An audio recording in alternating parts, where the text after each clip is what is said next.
दोस्तों नमस्कार। मैं डॉक्टर के.एल. सोनकर सौमित्र अपने एपिसोड में आज मैं विचार करूंगा बहुजन समाज पार्टी और उसके भविष्य के विषय में और आकाश आनंद के वापसी के बाद परिस्थितियां क्या हो सकती हैं। क्या बहन जी अपने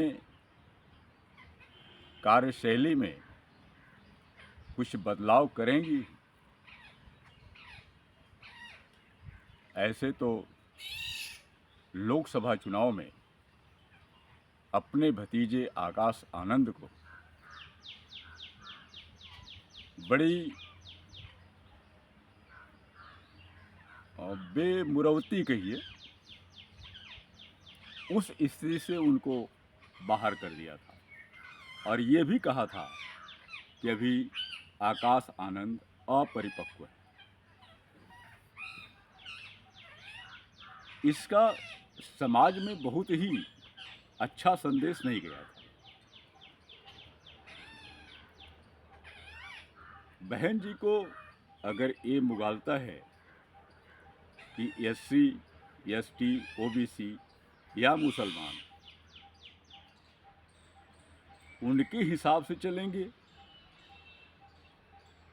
अगर ऐसा है तो उन्हें अपने दिमाग से निकाल देना चाहिए। इस देश का सबसे यदि प्रताड़ित जातियां हैं तो वह एससी एसटी के लोग हैं, उसके बाद ओबीसी के लोग हैं, और जो शासन सत्ता इधर 10 साल से हमारे देश पर कायम है और फिर किसी तरह से जोड़ तोड़ करके आने की कोशिश में है, वो अलग चीज़ है कि कै दिन चलेगी कै दिन नहीं चलेगी। उसकी मानसिकता दलित विरोधी और मुस्लिम विरोधी है, इसको इनकार नहीं किया जा सकता। अभी जीतने के बाद कुछ बीजेपी के सांसद ने कहा कि इन्होंने हमको वोट नहीं दिया। स्वाभाविक है, जिस तरीके से इस बार परिणाम आया है, बीजेपी के तमाम 3 तिकड़मों के बाद एक विश्लेषण में एक व्यक्ति भी बता रहे थे, एक विश्लेषक बता रहे थे, यदि ईडी न होती तो 20 सीट माइनस हो जाती। अगर चुनाव आयोग नहीं रहा होता तो बीजेपी के साथ, यह खुली बात है, ये आरोप नहीं है, जो कार्यशैली है वो शो कर रही है कि सत्ता पक्ष के साथ चुनाव आयोग रहा है। अगर वो न रहता तो 20 सीट और माइनस हो जाती। अगर आईटी न रही होती तो भी 20 सीट माइनस होती। अगर सीबीआई न रही होती तो भी 20 सीट माइनस हो जाती। और जो जिलाधिकारी थे उन पर अगर अवैध दबाव नहीं बनाया गया जाता तो भी 20 सीट गायब हो जाती। और दूसरी चीज कि उत्तर प्रदेश में अगर बहन जी इंडिया गठबंधन के साथ होती, और चर्चाओं में तो ये है कि वो बीजेपी की बी टीम रही हमेशा, और इस चुनाव में भी जिस तरह से टिकट बंटवारा हुआ वह बीजेपी को फायदा पहुंचाने वाला रहा। इसलिए बीएसपी के वजह से भी 20 सीट जो उनको मिली है वो माइनस हो जाती, तो सीधे सीधे 120 सीट माइनस हो जाता है। और भी उसमें जो 240 जीते हैं उसमें 120 कांग्रेसी है।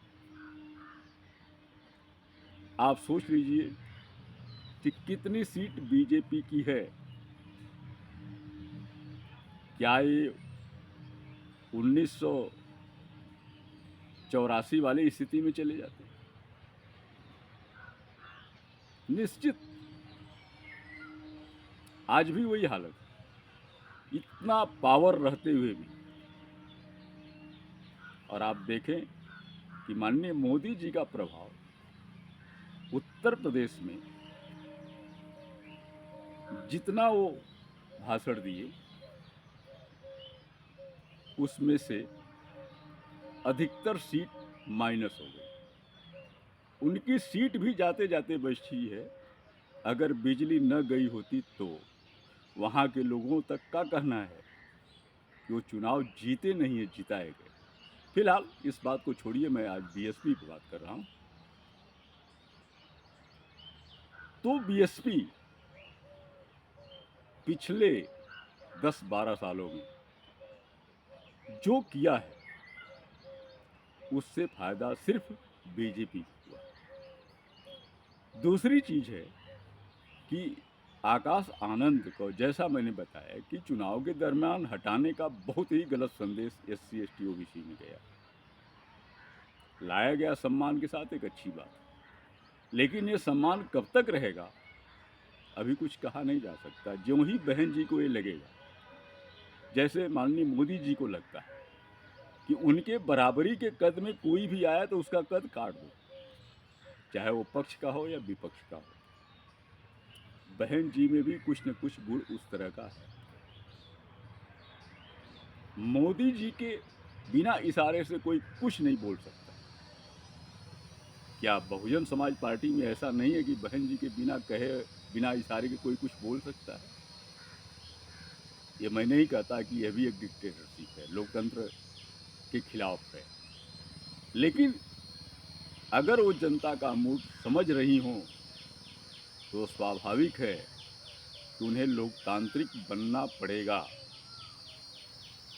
देश की जनता ने समझ लिया कि केंद्र में जो बैठी हुई शासन सत्ता है, अगर वो संविधान ही मिटा देगी तो फिर कहाँ की बहुजन समाज पार्टी, कहाँ की समाजवादी पार्टी, कहाँ की कांग्रेस? वो तो सैगोल वाला राजा हो जाएंगे, मनुस्मृति लागू हो जाएगी। देश की जनता एससी एसटी ओबीसी माइनॉरिटी ने इसको ठीक ढंग से समझा और यहाँ के लोग तांत्रिक फॉरवर्ड भी सोचा है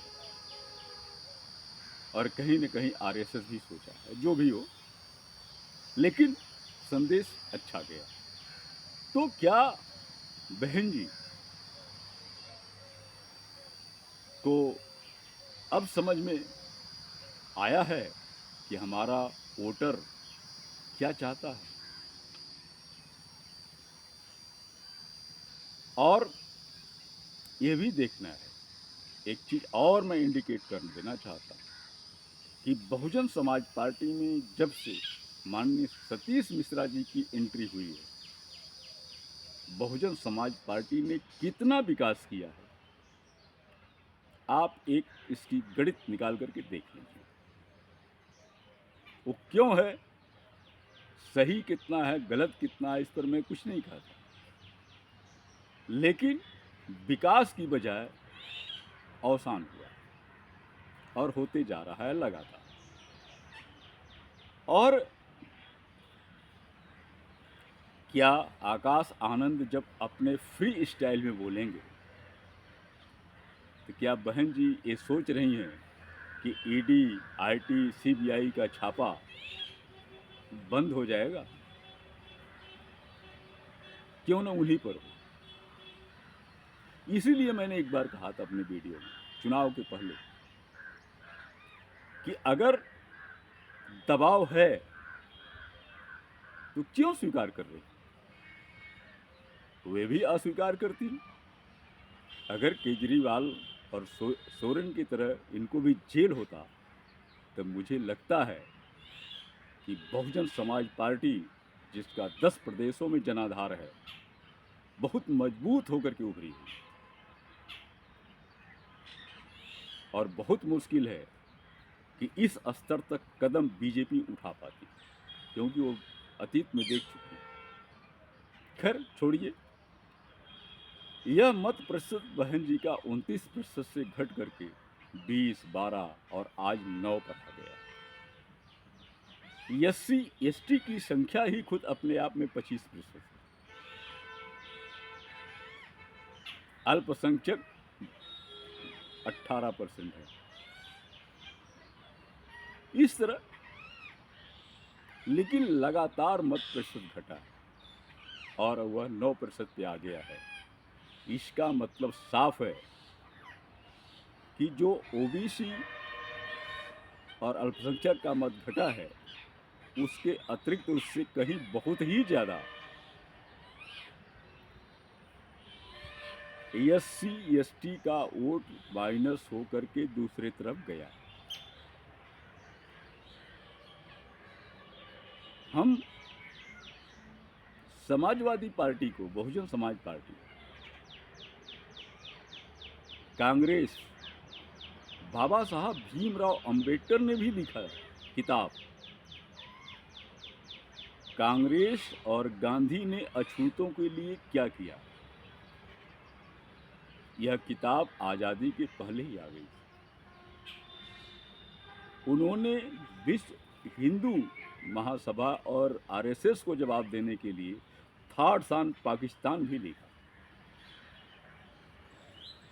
और भी इस तरह की बहुत सारी किताबें। और बावजूद इसके वे कानून मंत्री बने केंद्र सरकार, भारतीय संविधान लिखे। अगर उनके भी दिमाग में रहता कि कांग्रेस ने क्या किया, तो वहाँ इस बात को अवॉइड करते थे। तब जिस भारतीय संविधान को बचाने की यह देश लड़ाई लड़ रहा है, वह आज संविधान नहीं रहा। बहन जी को थोड़ा सा इस पर भी विचार करना चाहिए। और इस वर्ग ने, एससी एसटी ओबीसी और माइनॉरिटीज ने ये तय किया कि बहन जी को तो हम बाद में ही बचा लेंगे, बहुजन समाज पार्टी को बाद में बचा लेंगे, बाबा साहब के रास्ते पर चलने का रास्ता बाद में भी ढूंढ लेंगे। लेकिन बाबा साहब ने जो संविधान रूपी हथियार हमें दिया है, उसको बचाना पहला मेरा कर्तव्य है। इसलिए वो इंडिया गठबंधन के साथ हो लिए। तीसरी चीज है कि क्या आकाश आनंद को बहन जी पूरी आज़ादी देंगी, जैसे चंद्रशेखर जी बोल लेते हैं, कन्हैया कुमार जी बोल लेते हैं, या अन्य कांग्रेस के नेता बोल लेते हैं, भारतीय कम्युनिस्ट पार्टी के नेता बोल लेते हैं। क्या बहन जी इस आकाश आनंद को पूरी आज़ादी समाज बनाने के लिए, समाज को आगे पहुंचाने के लिए, संसद और विधानसभा में लोगों को पहुंचाने के लिए बहन जी बोलने की पूरी आज़ादी देंगी? कहीं ऐसा नहीं कि उन्हें लगे कि कद मेरा नीचे हो रहा है तो आकाश आनंद का फिर ही आकाश भी छीन लें और आनंद भी छीन लें। यदि ऐसा होता है तो इसका हश्र और भी बुरा हो सकता है। या कहीं बीजेपी ने फिर दबाव डाला तो क्या फिर आकाश आनंद हट जाएंगे, जैसे अंबेडकर टूडे हट गया या और सारी चीज़ें हट गई? दूसरी चीज, क्या आकाश आनंद चंद्रशेखर का विकल्प हैं? मुझे लगता है कि नहीं। चंद्रशेखर मिट्टी से बने हुए लोग, मिट्टी से उठे हुए लोग, संघर्षों के से निकले हुए लोग, और आकाश आनंद जी चांदी का चम्मच लेकर के पैदा हुए। वो बहन जी की देन है जो विदेशों से अच्छा पढ़ कर आए। आप देख लिए होंगे कि कितना अंतर है। फिलहाल अगर कोशिश करें तो कोई बुरा नहीं। मैं ये भी जानता हूं कि आकाश आनंद चंद्रशेखर जी से बहुत ही दोस्ताना संबंध रखते हैं। तीसरी चीज ये है कि आकाश आनंद क्या बहुजन समाज पार्टी के लिए मान्यवर कांसीराम जी सिद्ध हो गए? सवाल फिर वहीं आगे खड़ा हो जाता है कि मान्यवर कांसीराम पूरे देश में रात बिरात साइकिल से यात्रा करके इस मुकाम तक पहुंचे जो अभी आकाश आनंद के लिए संभव नहीं है। और संभव हो भी सकता है बशर्ते बहन जी उनको खुला रास्ता दें, तब हो सकता है, लेकिन अभी मुश्किल। आपने देखा कि राहुल गांधी अपनी यात्राओं में चलने के बाद ही इस ऐसा परिपक्व हुए हैं। कांसीराम जी घरों घरों में जा करके लोगों का दुख सुख सुन करके तब इतना परिपक्व हुए, और तब बहुजन समाज पार्टी के साथ लोग पीछे मरने और जीने के लिए तैयार हैं। और आज भी चौथी चीज है कि क्या आकाश आनंद के आने के बाद चंद्रशेखर से जो बहुजन का तबका जुड़ा हुआ है, क्या वो वापस आएगा? क्या आकाश आनंद चंद्रशेखर को अपने साथ लाने में सफल हो पाएंगे? क्या बहन जी इसकी सहमति देंगी? अगर ऐसा हो जाता है तो खुदा न खास्ते, तब तो निश्चित तौर से बहुजन समाज पार्टी की बल्ले बल्ले, वह फिर शासन सत्ता में वापस आ सकती है और बहुजनों का काम और आगे बढ़ जाएगा। लेकिन मुझे ऐसा लगता नहीं है कि ऐसा भी हो, क्योंकि बहुत नज़दीक से मैं जानता हूं, अगर स्वभाव में परिवर्तन हो गया तो और भी अच्छा। फिलहाल अगर आकाश आनंद को पूरी छूट मिल गई या 80% तक छूट मिल गई तो 2027 के चुनाव में बहुजन समाज पार्टी कुछ अपना मत प्रतिशत के साथ साथ कुछ विधायक भी बढ़ाने में कामयाब रहेगी। वह दिन सिर्फ अगर होगी किसी की, वह आकाश आनंद की। अन्यथा चाहिए कि अभी आने वाले चुनाव में भी, विधानसभा के चुनाव में भी, यदि इंडिया गठबंधन कुछ रास्ता अख्तियार करता है तो आ जाना चाहिए। अगर यही गठबंधन, इंडिया गठबंधन अगर पिछले चुनाव में रहा होता तो आज केंद्र में इंडिया शासन में होता, न कि एनडीए। बहुत बहुत धन्यवाद।